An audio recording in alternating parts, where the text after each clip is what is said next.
Soy Jon Sistiaga y esto es Espiando la Segunda Guerra Mundial, un podcast original de National Geographic. También podéis disfrutar de contenido extra en el canal de National Geographic y en Disney+.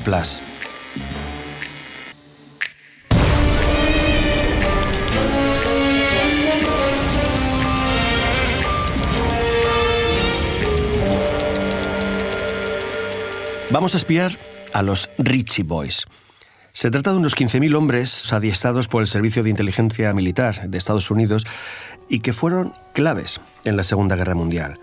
De ellos, unos 2.000 más o menos eran judíos de origen alemán o austriaco, entre los que había muchos chavales que habían escapado del continente sin sus padres, siendo menores, a través de los puertos del Mar del Norte. Bueno, volvieron durante la guerra y sus especialidades fueron las labores de inteligencia y contrainteligencia. Sirvieron en primera línea, como interrogadores de prisioneros, como interrogadores de desertores, sirvieron en la retaguardia enemiga, infiltrándose tras las líneas para extender rumores, mellar la moral, recoger datos de importancia. En fin, si nos guiamos por las valoraciones que hizo posteriormente el ejército de Estados Unidos en la posguerra, los Ritchie Boys se encuentran entre los agentes más capaces y eficaces a la hora de ejecutar labores de inteligencia. Literalmente se dijo de ellos que fueron, abro comillas, extremadamente valiosos en todas las misiones a las que fueron asignados, cierro comillas, de forma que ayudaron decisivamente a la victoria aliada, a salvar vidas y, sobre todo, a hacer la guerra más corta. Code Enigma. Código Enigma. David Alegre, bienvenido. Hola, muy buenas. Sara Ruballo, bienvenida. Hola, ¿qué tal? Oye, supongo que me podéis ayudar a espiar un poco más a todos estos chavales, a todos estos jóvenes, porque no solo había Ritchie Boys que venían de Alemania o de Austria, sino que había de muchos otros países, ¿no? Hubo muchos refugiados de toda Europa que procedían de los regímenes autoritarios o de los países ocupados por Alemania e Italia, que obviamente conocían su inteligencia, su conocimiento de las costumbres, del idioma, etcétera, fue aprovechada por los estadounidenses para formar interrogadores, ¿no? Que en este caso fueron un poco... El propósito de los Ritchie Boys fue este. Muchos de ellos no fueron expulsados o se fueron justo al comenzar la guerra, sino que ya llevaban tiempo, digamos, como refugiados o como inmigrantes. Habían ido saliendo de esa Alemania y de esa Austria nazi, ¿no? En la que ya se estaba empezando a cocer el odio hacia el judío, ¿no? Y ya habían salido, llevaban años ya fuera, ¿no? Hay todo tipo de perfiles. Lo vamos a ver a lo largo del programa de hoy, yo creo. Encontramos a Martin Schelling, por ejemplo, lo vamos a ver, pero encontramos a muchos otros perfiles, ¿no? Incluso encontramos el caso de muchos niños que... Esto que se llaman hoy en día menores no acompañados, justamente, ¿no? Sí. Que llegaron hasta los puertos del Mar del Norte alemanes y consiguieron escapar en diferentes barcos como polizones y dar el salto a las Islas Británicas, ¿no? Y estos niños también fueron muy útiles porque al final eran chavales que podían permearse mucho mejor, manipularse mucho mejor y utilizarlos según tus propósitos o intereses mucho mejor, ¿no? Porque el nombre venía por el campamento donde se les entrenaba, ¿no? Camp Ritchie, ¿no? Efectivamente, que estaba además en Maryland, en Estados Unidos, que era donde les reclutaron y les enseñaron todo lo que tenían que saber para efectivamente convertirles en piezas clave del conflicto. En líneas generales podemos hablar de ellos como un gran grupo, pero es verdad que individualmente también tienen cosas súper interesantes como bien decía David, como por ejemplo Martin Schelling, ¿no? Que fue rechazado hasta en 2 ocasiones por el propio ejército de los Estados Unidos y fue por fin a la tercera cuando realmente le ofrecieron un puesto dentro del ejército. Y bueno, pues de hecho no le quisieron mandar al frente por el hecho de haber estado justo venir de un país enemigo, y entonces le pusieron pues en plan en los servicios sanitarios dentro de los militares, ¿no? A curar heridas. Y el muchacho tenía tanto odio que necesitaba hacer algo, ¿no? Y luchar bien.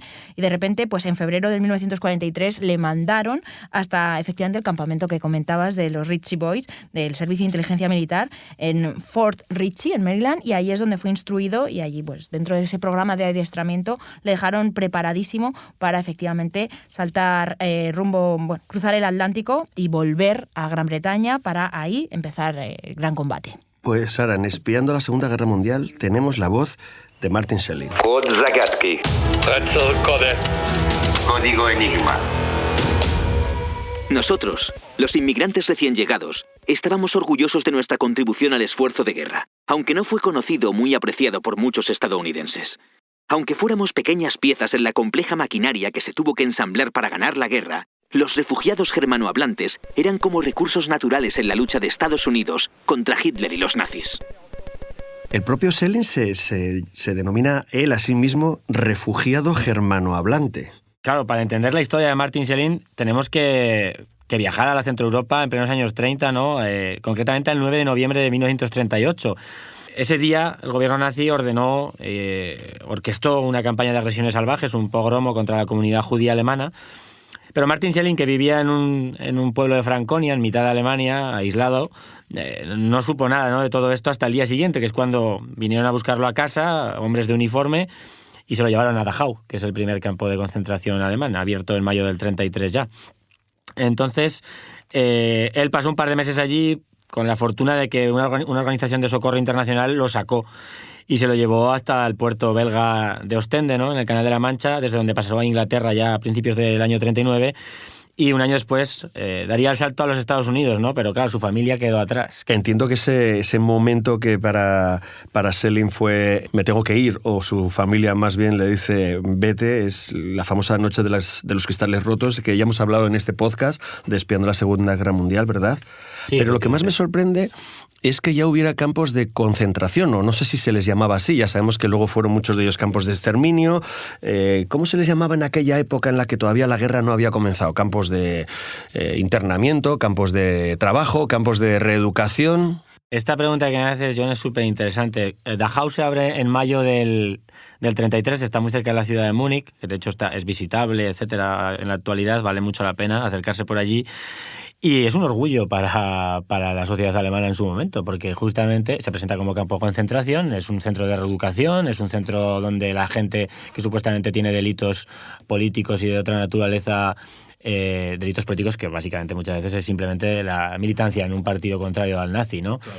Es un motivo de orgullo. Se piensan que de alguna manera puede contribuir a la regeneración de la sociedad alemana. Pero es que esto no solo es una particularidad de la sociedad alemana, es decir, campos de concentración existen como tal en toda Europa en esta época, y esto es algo que mucha gente no conoce, ¿no?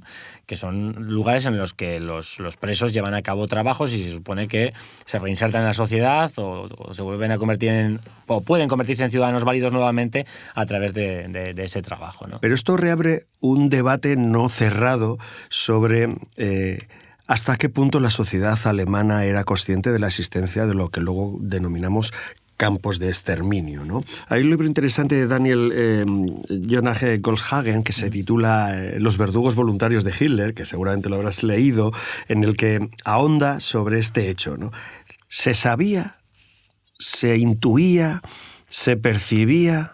Se conocía perfectamente lo que estaba pasando. De hecho, Dachau, por ejemplo, que comentábamos, y por dejar ese tema cerrado, fue anunciada su fundación con todo lujo de detalles en la prensa. Quiero decir que en portada, directamente. Cuatro meses después de llegar al poder los nazis, aparece, es uno de los grandes logros, ¿no? Vamos a poner orden en esta sociedad, ¿no? Y se sabe perfectamente lo que está ocurriendo porque el exterminio de los judíos masivo comienza en el año 41 y comienza a manos de tropas armadas especialmente para eso, ¿no? Que son los Einsatzgruppen o grupos de operaciones especiales, por llamarlo de alguna manera, ¿no? Y están enviando cartas, fotos a casa. O sea, es decir, con los judíos muertos allí. Ya, decir. Pero yo he visto imágenes en los documentales, que lo bueno de la Segunda Guerra Mundial es que, bueno, ya tenemos cámaras que efectivamente han documentado muchísimos hechos. Y cuando acaba la guerra, yo he visto gente, alemanes, civiles, normales y corrientes, hombres, mujeres, niños, gente mayor, que van a ver los campos de concentración y los campos de exterminio y salen absolutamente horrorizados, y como que se cuenta que muchos no tenían ni idea hasta el punto al que había llegado su propia nación, ¿no? ¿Esto es verdad? ¿No es verdad? Bueno, esto es una cuestión que ya comentaba John, ¿no? A través del libro de Goldhagen ha sido cuestión de debate. El libro de Goldhagen fue súper polémico precisamente porque él hablaba de la complicidad masiva del pueblo alemán. No, lo tenía clarísimo, él. Sí. Lo tiene clarísimo. Y yo estoy convencido, yo soy partidario de las tesis de Goldhagen. Era imposible permanecer al margen de lo que estaba pasando, por lo que os explico. Es decir, hoy en día sabemos muy bien, la gente que nos dedicamos a la historia sociocultural de la guerra, que a través del correo postal que unía a los soldados con sus familias, que si llegaron fotos, llegaron documentos, llegaron por escrito, estaban explicando lo que estaban haciendo, cuánta gente estaban matando y lo orgullosos que estaban de hacerlo. Además. Cualquiera que haya estado en Auschwitz, por ejemplo, y coja su GPS del teléfono y trace una línea recta que te diga origen y destino entre el campo de concentración de exterminio de Auschwitz y el centro de la ciudad, se dará cuenta que apenas hay 2 kilómetros 3. O sea, es como, perdonar, pero si a nadie le gusta que le pongan pues una gran plantación ganadera o un basurero o cualquier otra industria que genere mucho olor, imaginaros lo que era tener ahí a miles y miles de personas hacinadas con sus excrementos, más por no hablar de luego de lo que hacían con los cuerpos, ¿no? Es decir, de los crematorios. Sí, era imposible no conocer lo que estaba ocurriendo ahí, porque además muchos de los empleados vivían en las localidades de alrededor, o eran pues el que lleva el pan, o el que lleva el agua, o el que lleva el whisky, es de la zona de al lado, siempre. Entra y sale, ¿no? Esto que comentas es un hecho, ¿no? Una de las cosas que de alguna manera puso de relieve lo que estaba ocurriendo en los campos justamente era el olor dulzón a la carne quemada que pululaba en muchos kilómetros a la redonda, justamente, ¿no? Como comentabas. Pero los alemanes en este tema sí que intentaron de alguna manera borrar las huellas del delito. Primero, estableciendo los campos de exterminio en territorio polaco ocupado. Nunca los campos de exterminio estuvieron en territorio alemán. Esto es un hecho. Eso es así. Y cuando se retiraron, dinamitaron todas las cámaras de gas, dinamitaron todo lo que pudieron. Los crematorios. Vamos a volver dejarme volver a otro testimonio sobre los Richie Boys. Code Zagadki. Código Enigma. Mañana comienza mi vida de soldado. Durante estos 5 años he aprendido agricultura, he abandonado Alemania, he visto Europa occidental y he emigrado a Estados Unidos. La mayoría de estas experiencias han estado llenas de emoción, inquietud y de vagar por el desierto. El mundo está en guerra y quizás moriré en ella. Puede que sea verdad que algún día Alemania esté abierta para mí de nuevo. Si termino allí, mi vida tendrá sentido. El mes que viene haré 21 años. ¿Qué será de mí? No lo sé. Solo sé una cosa. No tengo tiempo para descansar. No hay nada más allá de la lucha y de la nostalgia. ¿Quién quiere desencriptar este sentimiento tan profundo, ¿no? Esta letra, este diario, ¿no? Yo mismo, John, yo creo que es muy interesante porque justamente nos da un poco la medida de lo que fue la trayectoria. Es un caso paradigmático de cuál pudo ser la trayectoria de muchos Richie Boys, ¿no? Y justamente yo creo que nos recuerda algo que los historiadores insistimos mucho en la importancia que tiene pensar que el contemporáneo de los hechos, cuando están pasando, no sabe cómo va a acabar ni dónde van. O sea, cuál va a ser la conclusión, ¿no?, de los acontecimientos en los que está tomando parte. O sea, claro, la incertidumbre es total. O sea, es un mero individuo en medio de un conflicto global que quiere tener una contribución, que quiere poder contribuir a la derrota de Alemania, pero que ni tan siquiera sabe si eso será posible, ni si será posible que salga con vida, ¿no?, de esa guerra, y verdaderamente es un testimonio demoledor. Hay una historiografía maravillosa que se suele hacer a través de las cartas de los soldados, ¿no? Las que tienen escritas y que nunca se mandaron porque acabaron falleciendo, las que se consiguen enviar y son y consiguen pasar la censura militar, y que te dan otra idea. Lo hablamos el otro día en todos los podcasts, ¿no?, sobre cómo vive cada uno de estos personajes, de estos soldados, su propia historia, su propia guerra, ¿no?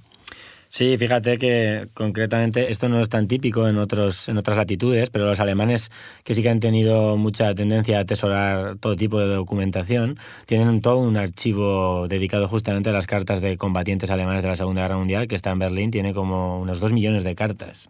Y esto ha dado lugar a investigaciones de primera, ¿no?, porque justamente se han dedicado a profundizar en la mentalidad, en las emociones, en los miedos. Bueno, en fin, y verdaderamente es maravilloso poder tener esa oportunidad de navegar y no sabemos qué cantidad de secretos hoy en día todavía albergan los desvanes y los sótanos de las casas españolas también, ¿no?, con referencia a la guerra civil, si queremos hacer un guiño a la realidad peninsular, ¿no?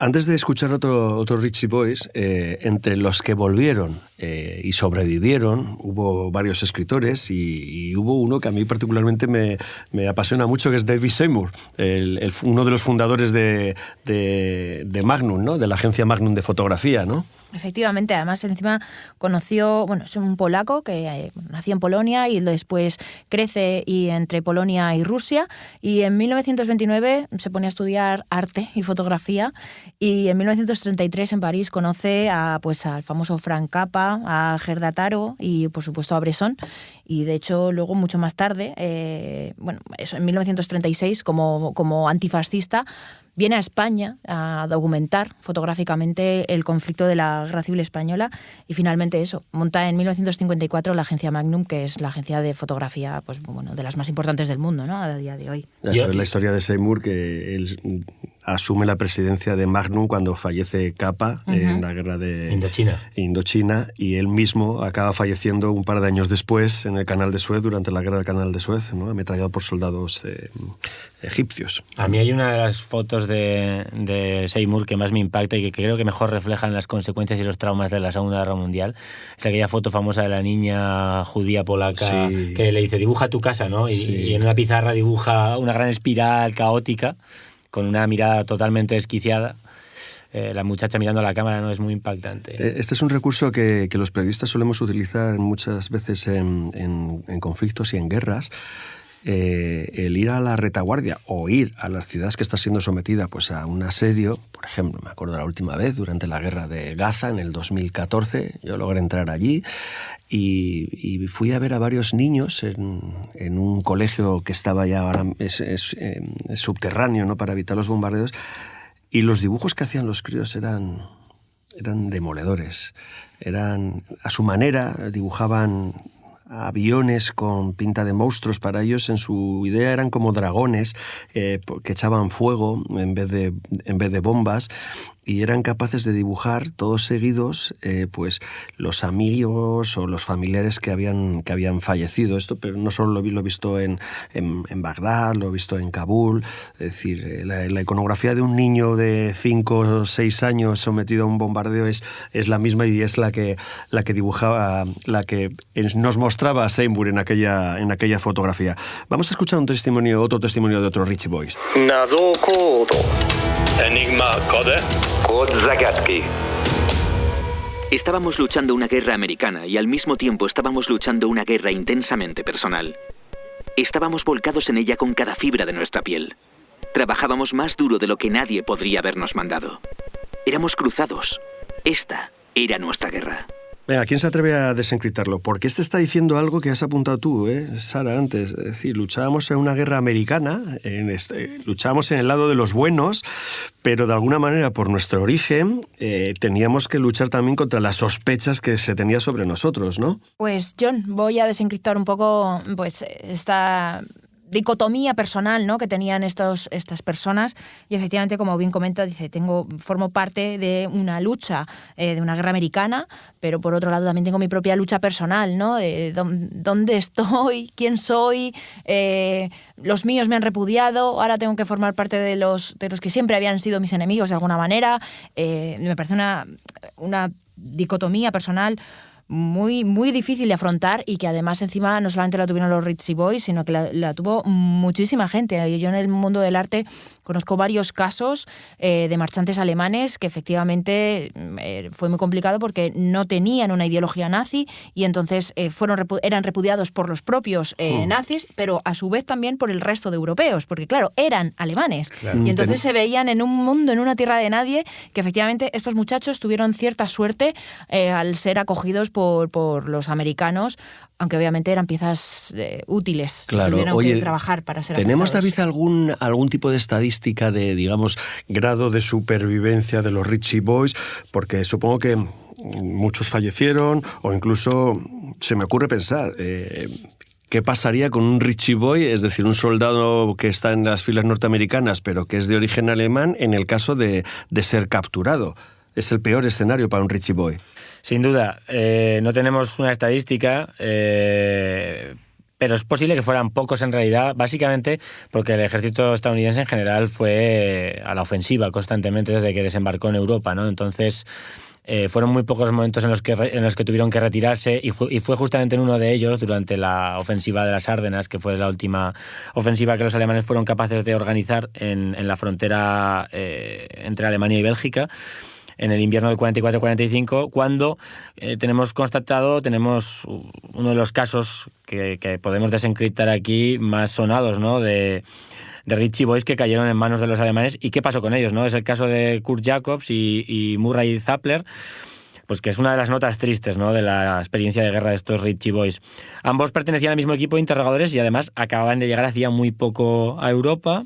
La suya era la unidad que estaba más expuesta porque era la que había avanzado más hacia el este. En diciembre de 1944 estaba ya en pleno territorio alemán. Ellos se encontraron de golpe con que se les cayó encima la ofensiva alemana de las Ardenas. En aquel trance consiguieron tomar algunos prisioneros alemanes.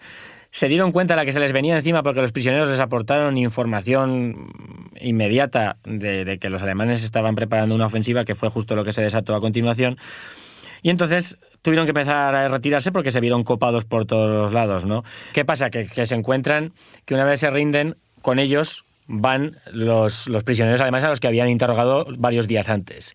Y estos prisioneros alemanes los denuncian ante el mando. Ostras, los delatan. Los delatan, sí, exactamente. Dice, estos dos judíos de Berlín que nos han interrogado, vosotros veréis qué hacéis con ellos. Sí, pues entonces fue cuando el capitán Bruns, que les hizo un breve interrogatorio, ¿no? Los tenían allí detenidos a los dos, a Jacobs y a Zappler, y resulta que en esto que dijo esa sentenciadora frase de los judíos no tienen derecho a vivir en Alemania, que era un poco el mantra que llevaban utilizando desde hace unos cuantos años. Entonces, en medio de aquella tensión, Jacobs, que había estudiado Derecho en la Universidad de Berlín, invocó a las leyes internacionales de la guerra que les amparaba, efectivamente, como prisioneros de guerra que de alguna manera son intocables, ¿no?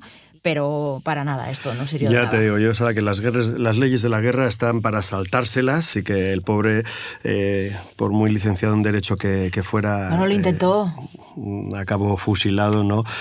Bueno, un mes después, un prisionero alemán capturado denunció todos los detalles del crimen de guerra y aquí se pudo descubrir lo que había pasado con Jacobs y Zappler, ¿no? Y se reveló quién les había interrogado, quién era el alto mando que había decidido, y por eso se tiene esa famosa frase, ¿no? De los judíos no merecen vivir en Alemania, porque había un testigo directo que sabía lo que había dicho este oficial, que después fue juzgado.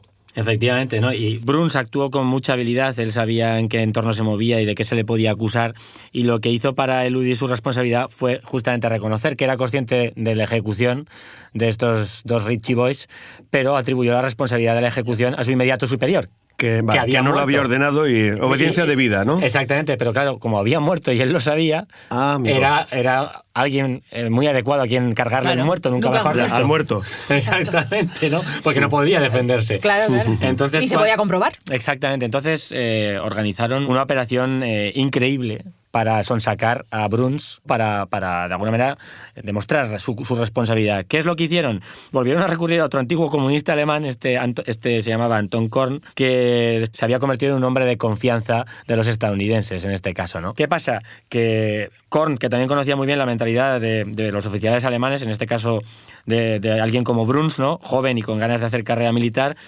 sabía que no podría resistirse a confesarle sus crímenes si lo ponían en la celda contigua, y él se presentaba también como alguien que había sido capturado por los estadounidenses por crímenes de guerra y que iba a ser procesado por crímenes de guerra. Entonces, de alguna manera, enseguida, Bruns sintió afinidad con él y le confesó todo lo que había hecho.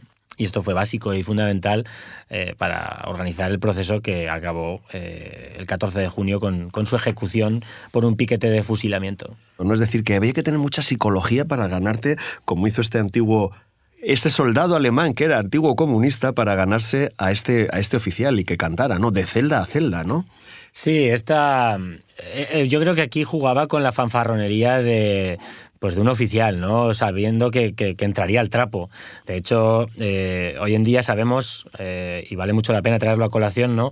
Sabemos que a los soldados, a los prisioneros de guerra alemanes les gustaba mucho regodearse en los crímenes que habían cometido de guerra, ¿no? Era una manera de demostrar su virilidad, y esto lo sabemos muy bien porque los británicos en los campos de prisioneros alemanes llevaron a cabo escuchas secretas en las que grabaron a los soldados, y esto se descubrió hace muy poco. Las actas de estas grabaciones se descubrieron hace muy poco y dieron lugar a un libro maravilloso, que es el libro de Harald Belzer y de Sönke Neitzel, que se llama Soldados del Tercer Reich, y que justamente recoge y analiza todos esos testimonios de soldados que se pavonean y que fanfarronean sobre la gente a la que han matado, las mujeres a las que han violado, etcétera, etcétera, ¿no? Entonces, él jugaba justamente con esa psicología. Y a los Ritchie Boys pues les pasaba un poco lo mismo, en el sentido de que estaban deseosos de alguna manera, reafirmarse como judíos que habían sufrido persecución y de alguna manera querían decir, ahora nos estamos vengando, fijaros, cabrones, yo soy el judío ese al que quisisteis matar y ahora yo os la estoy devolviendo doble, ¿no? Pero claro, eso es una doble trampa, ¿no? Porque hay una frase muy famosa que dice, prefiero ser dueño de mi silencio que esclavo de mis palabras, porque en un momento dado la tortilla se te da la vuelta y tus declaraciones te ahorcan directamente. Es que de hecho es un problemón, pero además en ambos bandos. Totalmente, de hecho tenían directivas clarísimas para que no mostraran su identidad. Habían cambiado sus nombres, tenían seudónimos. Tenían instrucciones muy claras para no comunicarse entre ellos en alemán ante los alemanes, ¿no? Este tipo de cosas. Pero claro, era muy común que se saltaran este tipo de protocolos. Esto me recuerda a Spiderman, de rollo cuando le dijo a su tío, tu identidad es lo más valioso que tienes. O sea... Déjame ponerte a prueba, Sara. ¿Qué película de los últimos, creo que es 10 años, está basada en los Ritchie Boys? Qué buena pregunta, sí que me has pillado, totalmente. Bueno, y además está dirigida por Tarantino. A mí también. No me digas. Malditos bastardos. Malditos bastardos. Malditos bastardos. Sí. Que además hace lo que pues esto solo lo puede hacer Tarantino, claro, que es hacer lo que le hubiera gustado a cualquier Ritchie Boy, ¿no? Cargarse a Hitler. Tarantino es especialista en lograr cambiar la historia. Bueno, volvamos a la seriedad otra vez, porque quiero ponernos otro testimonio. No es realmente de un Ritchie Boys, pero sí de alguien que sabe muy bien lo que ocurría en campos de concentración o de exterminio, como le llama Hauser. Código Enigma. No recuerdo cuánto tiempo estuvimos en el bosque. Allí no se escuchaban las detonaciones. Estábamos rodeados de silencio. Las mujeres respiraban aliviadas. En mitad de aquel silencio, de golpe, escuchamos el zumbido de los aviones que nos sobrevolaban. Eran cazabombarderos alemanes que volaban en línea, lentos, pesados. Parecía que por culpa suya en el cielo ya no hubiera luz. Más adelante, a menudo se me aparecía en sueños. Y el sueño continuaba. Aquel inmenso cielo metálico se precipitaba poco a poco sobre mí hasta chafarme. Creo que la Segunda Guerra Mundial es probablemente, junto con la de Vietnam, la que más cine y género bélico ha producido. Pero hay un aspecto de los Ritchie Boys muy interesante que ha sido también tratada en algunas otras películas, que es el de el niño que deja ser niño para acabar en un campo de adiestramiento y convertirse en soldado, ¿no? Hay otros ejemplos de Ritchie Boys en otros ejércitos. No es exactamente de Ritchie Boys, pero sí de utilización de niños en ejército. Algo que sabemos, obviamente, que niños soldados se siguen utilizando en muchos lugares y en muchos conflictos, ¿no? Sudeste asiático, África, incluso en la guerrilla colombiana, ¿no? Pero tenemos ejemplos en la Alemania nazi, sobre todo al final de la guerra, como unidades como la 12ª División de las SS, niños de las juventudes hitlerianas, niños que sirvieron en el seno del Ejército Rojo, en las guerrillas de partisanos. Hay clásicos memorables, hablando de cine otra vez, ¿no? El puente de Hermann Wicki, La infancia de Iván, de Tarkovsky, ¿no? que nos muestran el sufrimiento que la guerra causó en los más pequeños y las propias contradicciones, los propios conflictos internos, ¿no? que tuvieron que afrontar en su lucha por la supervivencia, ¿no, David? Sí, totalmente. Fijaros que una cuestión absolutamente terrorífica es que los soviéticos, el Ejército Rojo, cuando comenzó a liberar parte de los territorios que habían conquistado los alemanes y comenzó a avanzar hacia el oeste, empezó a encontrarse con muchos huérfanos de guerra, claro. Y estos huérfanos de guerra directamente eran apadrinados por las unidades que los llevaban consigo. O sea, los llevaron consigo prácticamente hasta el final. Hacían pequeños servicios, pues si hacía falta traer té, si hacía falta traer lo que fuera, o sencillamente eran protegidos de las diferentes unidades casi como mascotas, casi. Es que no les quedaba otra, porque la otra opción era pues que los niños un poco vagasen por libres, con esa mentalidad infantil y en la que son conscientes de muchas cosas, pero también a su manera, en la que son conscientes de que hay un conflicto y de que muere la gente, pero también seguramente pues viviendo en una especie como de pasaje paralelo donde la delincuencia juvenil estaría a la orden del día, que además fue un problemón en Estados Unidos cuando todos los padres se tuvieron que ir a luchar a Europa y las madres tuvieron que ir a fábricas. Entonces, claro, los chavales pues estaban en tierra de nadie, ¿no? Por decirlo de alguna manera. Si hay algo realmente desgarrador en una guerra es enfrentarte a la mirada de un niño que no entiende lo que le está pasando y que solo ve que su mundo alrededor se derrumba y se destruye. Estamos hablando de Segunda Guerra Mundial, estamos hablando del régimen nazi. Sus tácticas han sido luego copiadas también por otros regímenes, ¿no? En Indochina, en Ruanda, es decir, y está ya estudiado hablamos antes de Goldhagen, por Michael Walzer, o sea, cuáles son las fases, digamos, para acabar con toda una parte de tu población, ¿no? Que empiezas desde la transformación política o identitaria, este ya no es de los nuestros, sigues por la represión contra ellos, Noche de los cristales rotos, considerarles que hay que ser detenibles, el arte degenerado, la expulsión de todos ellos de tu sociedad. Hay algo realmente interesante, que es la prevención de la reproducción, es decir, que no vuelvan a reproducirse, como pasó en Ruanda con los tutsis o la Alemania nazi con los judíos, todo esto antes de llegar a la parte final, ¿no? Que es la eliminación de todos ellos. Hay gente que es capaz de sentarse en una mesa y decidir que para hacer eso, llevarlo a cabo, también hay que acabar con los niños, porque si no, los niños van a crecer. Exacto. Y van a querer venganza. Eso que dices es una frase que literalmente pronunció Heinrich Himmler. Tenemos que matar a los niños porque si no se vengarán por los padres. O sea que... Pues con este final tan terrible dejamos el podcast por hoy. Sí. ¿Me acompañas en los siguientes? Todavía queda cosas por hablar, ¿eh? Claro que sí, muchísimas cosas. Pues sí. Un abrazo. Hasta luego.